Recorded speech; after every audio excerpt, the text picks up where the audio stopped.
Like کرے، share کرے and subscribe کرے رضوی نیٹ ورک۔ بات آ گئی تو سنتے چلو۔ یہ حضرت سرکار مخدوم سمنا رضی اللہ تعالی عنہ کو چھوچے مقدسہ ہیں، جلوہ گر ہیں۔ اللہ اللہ، سرکار کے مہمانوں کا کھانا پک رہا ہے، سرکار کے غلاموں کا کھانا پک رہا ہے۔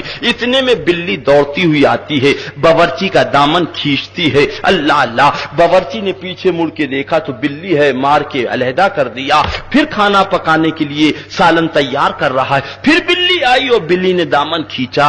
اللہ اللہ، پیچھے مڑ کے باورچی نے دیکھا بلی ہے، پھر جھٹکا دے دیا، اس کو دور کر دیا۔ اللہ اللہ، پھر باورچی سالن پکانے لگا، پھر بلی آئی، اس نے دامن کھینچا۔ 3 مرتبہ جب یہ ہوا، اس نے زور سے جھڑک دیا، کیا کر رہی ہے؟ اللہ اللہ، تیسری مرتبہ بلی نے ایک چھلانگ لگائی اور اسی دیگ کے اندر کود کے ٹھنڈی ہو گئی، اسی دیگ کے اندر کود کے ٹھنڈی ہو گئی، جان دے گی۔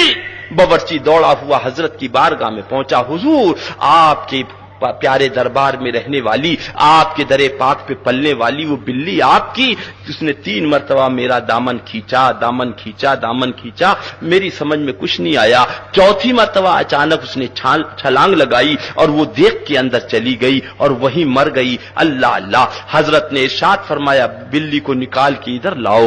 اللہ اللہ، اس بلی کو نکالا گیا، حضرت کی خدمت میں پیش کیا گیا۔ حضرت نے ارشاد فرمایا باورچی ذرا دیگ الٹ کے اس کے اندر دیکھ کیا چیز ہے، اس کے اندر دیکھ کیا چیز ہے۔ اللہ اللہ، اب باورچی نے دیکھ کو الٹا اور جب دیکھا تو اس کے اندر ناک پک رہا تھا، اتنا بڑا سانپ۔ اللہ اللہ، حضرت نے ارشاد فرمایا باورچی تو نے نہیں دیکھا، تو نے نہیں دیکھا، مگر میرے ٹکڑوں پہ پلنے والی بلی نے دیکھ لیا کہ یہ ناک پک رہا ہے اور میرے آقا کے مہمان کھائیں گے تو مر جائیں گے۔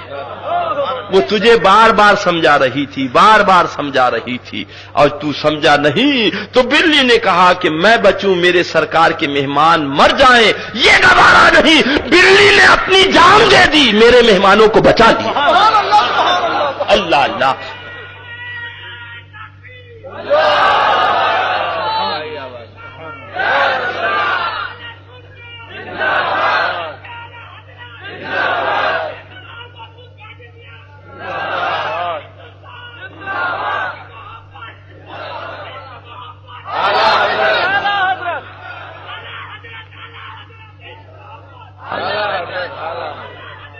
سبحان اللہ، ذرا زور سے کہہ دیں اے بھولا مسلمان، اے ناواقف مسلمان، ذرا دیکھ، سرکار مخدوم سمنا کی بلی کو یہ گوارا نہیں کہ سرکار کے غلام مر جائیں۔ جب بلی کو گوارا نہیں تو آقا کو کیسے گوارا ہوگا؟ اللہ اللہ، لہذا بزرگوں کا دامن تھام لو، بیڑا پار ہو جائے گا انشاءاللہ۔